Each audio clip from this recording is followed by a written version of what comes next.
And so the Supreme Court said that in industries that are unionized, where there's one union that's the recognized union for a particular workplace or industry, then those unions can effectively charge not a full membership fee, but a token fee to workers who aren't in the union. And the implication, obviously, is they say, look, we're going to charge you an agency fee, or you could just join the union and pay the fee, because we're going to take the money anyway. And so the Supreme Court said a month ago that the unions are not allowed to do that.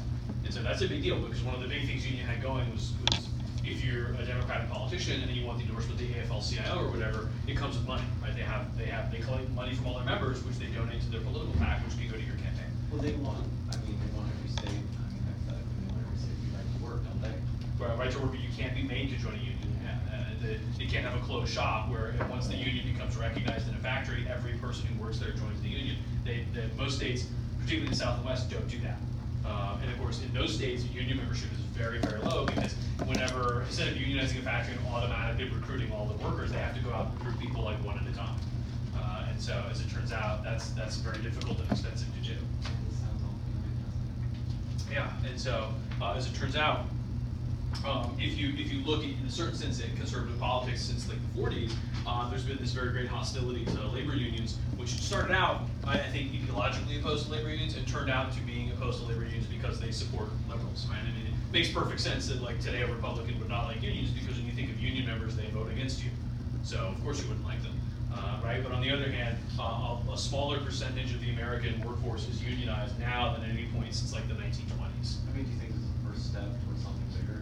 No, it's probably, I mean, it's just the same trend that's been happening for a couple of decades, where union membership is going to decline and unions will become less significant.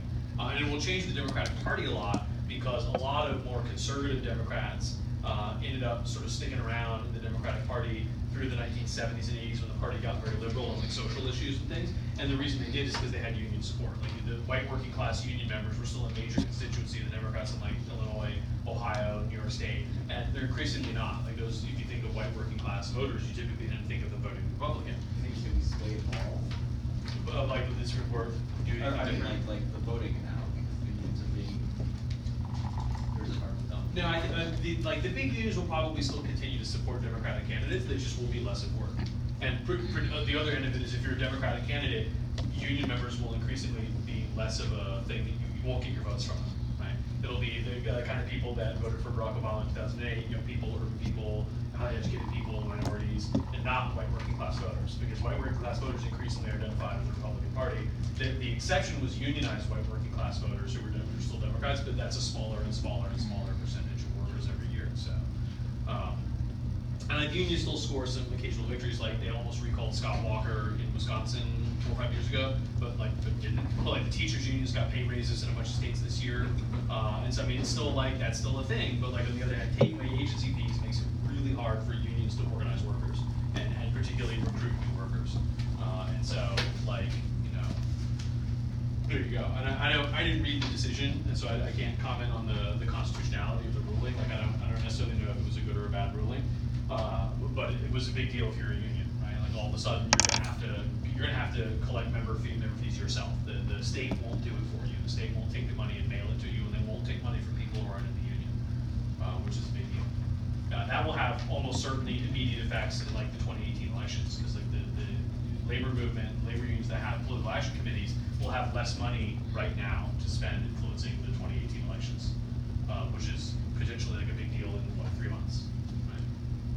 So, anyway, Supreme Court. So let's talk now about. So the old textbook that I used to use, it had a cute little mnemonic little section in it where they talked about the sort of the motives that could convince voters or people or countries or leaders to sort of embark upon these kind of foreign adventures, right? And they used little topics that started with the letter P. So I shamelessly stole it because it's a really good one, right? And so we'll sort of run through these quick, and then I got a case study that will illustrate all of these, and almost like it was designed, almost like the textbook was written with this in mind. And so the first thing we can mention is profit, a somewhat cynical one, but very easy. Big companies, in the case, remember, of Japan and Hawaii, right? They see opportunity for profit, and there you go, right? The sugarcane companies advocated the overthrow of the Leo colony in Hawaii because they thought her policies would cost them money, right? And so there's a kind of a backwards forwards way of doing it, right? Is it do companies get involved in countries where there's money to be made and the government has to follow them, or does it go the other way around, right? Do we get involved in countries and then the companies follow? You might say Hawaii and Japan are good examples of it. In Hawaii, the sugarcane companies go first, and then the American government follows. In Japan, the American government opened up Japan, and then the companies came in and made money, right? And so if you like books, the great writer James Clavell wrote novels about Asia. He's got a great book called Taipan, it's about Hong Kong. And there's a scene where the British Navy is sailing up the Pearl River to defeat the Chinese Navy. And the British Navy guy is complaining. He said, "Oh, you stupid merchants always get in trouble, and we have to bail you out. And, we're protecting you from the Chinese government." And the merchant laughs at the Navy guy and he says, "You don't understand that your Navy only exists because I make money and pay taxes. Right? Your Navy exists to protect me, the businessman. I sail around the world and buy things and resell them and make money. And that's why the British Navy exists." And so the whole argument is, does commerce follow the flag? Well, both ways, right? Sometimes the government will intervene in a country to bail out American companies that are doing badly or need protection or are being attacked. In other cases, the companies will use the American government's actions as a way to get into a country in the first place, right? And make money thereafter. But either way, the profit motive is a really powerful. It's ultimately kind of cynical to suggest that American foreign policy is driven, at least in part, by corporate concerns. But I think it's a reasonable statement to make, right? Again, look at Japan, where we opened it up principally for economic reasons, or Hawaii, where the sugarcane companies quite literally instigated a revolution in order to secure their profit margins, right? And so that's a very significant one. The need to get new resources, raw materials, the need to protect existing raw material supplies. The Japanese are going to, in part, go to war in World War II because they're concerned that they don't have rubber. They don't have a way to make rubber. Today we make synthetic rubber out of petroleum. You need oil to make it. In the 19th century, early 20th century, you had to get it from the rubber tree. And the rubber tree grows only in Southeast Asia and South America. That's the only place. And if you don't have rubber, you don't have tires, fan belts, gaskets, seals, all of the little gadgets that make internal combustion engines function. And so the Japanese government, part of the reason they went to war in 1941 was so that they could secure supplies of rubber from Southeast Asia. Totally economic motives, totally kind of a very cynical economic thing, but they felt that was necessary. Right? The next thing that the book mentioned is we call which one was it? It's patriotism is the slang, is the term that they use. But this is the idea that at some level, involving yourself in foreign countries is a way to advance or protect the interests of your country, right? And so it's a sort of a defensive thing, right? One of the great arguments that is made in this vein in the 19th century is by this guy here, Alfred Thayer Mahan. Mahan is a U.S. naval officer who's not very successful in the Navy. Apparently he witnesses a battle, and he uses that on the book jacket. He says, he saw a battle in the U.S. Navy, which is quite literally he saw a battle happen as they sailed to it, but didn't participate in it. But you don't say that. You say it in a way that makes it sound cool, right? And so Mahan got out of the Navy, and he wrote a book called The Influence of Sea Power Upon World History. And Mahan's argument was almost fiendishly simple. In the history of the world, there are a series of countries or empires, kingdoms that rose and fell, and they became very, very powerful and influential, and then fell, right? And what drove all of these empires was control of the ocean, right? The seaways. In the 19th century, even today in 2018, the ocean is the simplest, cheapest, easiest, and fastest way to move large amounts of product, goods, freight, people. Something like 95% of all consumer goods, all industrial goods, all economic activity in the world today takes place, at least in part, on the ocean. If you buy something, at some point or another, it will probably go in a boat, right? If it's bread, it was grain. If it's like cereal, if it's a cardboard box, if it's electronic equipment, at some point it got put on a ship and sailed somewhere, right? From somewhere to somewhere else, right? Because it's so cheap. There's not a cheaper way to move things than put them in boats. And so Mahan argued, if you look at the history of the world, the pattern that becomes clear is that countries that have sea power become powerful, countries that don't.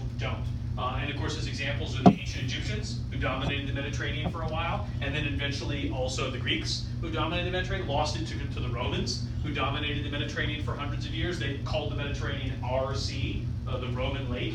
And then later, the best example is the British.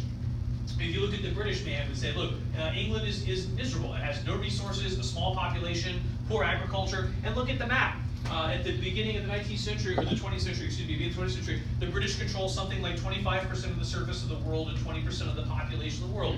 They literally, the sun never sets on the British Empire because it is always sunlight somewhere that the British are. Australia, New Zealand, Southeast Asia, India, Pakistan, Sri Lanka, Burma, Sudan, South Africa, Canada.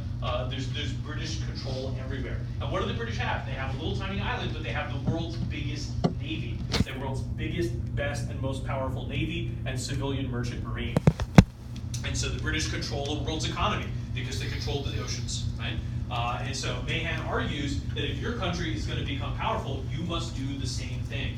And so today, by the way, China's trying to build a navy because of the same argument. And what are all the Chinese government guys reading? They're reading Mahan's book. Translation in Chinese. They're building aircraft carriers. They're building naval bases in the South Pacific because they want to be able to project power using their navy, right?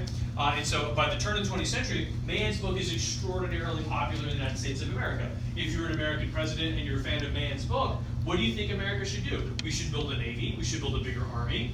We should expand our influence beyond our borders. That means naval bases in foreign countries. It means influence in foreign countries, like in the South America, for example. We need foreign trade. We need to export items from America and import items from other countries, raw materials particularly. We need to make sure that piracy, crime, and other things are not happening other places. We need to be involved in that sort of a thing. And it also means sort of having a forward-leaning outlook, right? Don't necessarily wait for things to happen and fix them. Try to solve them before they happen. Go to other countries. And it's not interfering. It's sort of protecting, right? Or policing is a really good term, right? And remember, the police, when they come to your house, they're not invading and stealing and robbing. They're preventing crime, right? It's different than that. And when the police officer arrests you, he's not just putting you in a dungeon or something. You're a criminal. You've done something wrong. The police are only there because there's problems, right? So they're supposed to be the good guys. And so Mahan's argument is that when you get down to it, it's a lot similar actually to the Nazi theory of geopolitics, which is countries fight all the time. Right? There's constant struggle between countries. Some countries win, some countries lose. Big countries win, small countries lose. And don't you want to be a country that wins? And if you do, you have to be aggressive in expanding your power. If you're not getting colonies, someone else is getting them. If you're not building a navy, someone else is building a navy and it's bigger than yours. And so there's the phrase that would be very common in the 19th century, there's this sort of Darwinian struggle between countries. The fit countries, the fittest countries survive and the weak ones perish. And so Mahan would say, well, look, if your country is going to succeed, you better go about making it stronger faster, right? And again, that means military, trade, foreign expansion, colonies. There's only so much of that stuff to go around. There's only so much territory on the surface of the earth for colonies, and every colony someone else gets is a colony you don't have, right?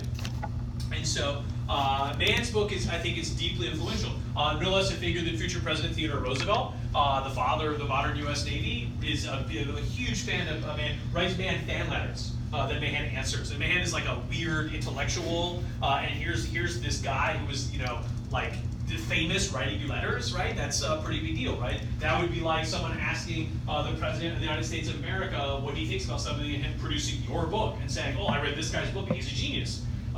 That's a big deal, right? It means a lot of book sales for Mr. Mahan, right? But also, if you would ask Theodore Roosevelt, gosh, why do you think the way you do about geopolitics? You say, well, gosh, you really got to need Mahan. You got to read Mahan, right? Control the ocean is key, and we've got to build a navy. We've got to be powerful. We've got to be aggressive in expanding our influence, right? And so the next thing we can mention, the book summed up with the phrase piety. This in a way is a callback to the white man's burden, right? There's this idea that perhaps sometimes you have this sense that you have this obligation to do things, right? And you can divide this into two sort of levels, right? On the one hand, there is the white man's burden giving you the sense that, like, brown people can't run anything, so we need to go fix it for them, and it's totally racist, right? There's also a sense that there are times when maybe you feel compelled to go do something, right? The good example, we talked about the Nazis before, right? We didn't really get anything out of World War II, but the Nazis were so bad that we had this sort of moral obligation. If you care about human freedom, like we should want to go fight Nazism because it's awful, right? In the 1990s, the administration of Bill Clinton did not act when genocide erupted in East Africa between Rwandan Hutus and Tutsis, partially caused by the Congolese Civil War. And so there was this sense that because when the Hutus and Tutsis started massacring each other and tens of thousands and hundreds of thousands of people were killed or displaced from their homes, we really should have done something about that, because we could, right? Because you can, right? I mean, if the next door neighbor's house is burning down, you don't say, oh well, you try to help them because you can. Like, if you can help someone, you should. And so there was this idea that the United Nations now calls it the responsibility to protect. Countries that are able to protect people have a sort of a responsibility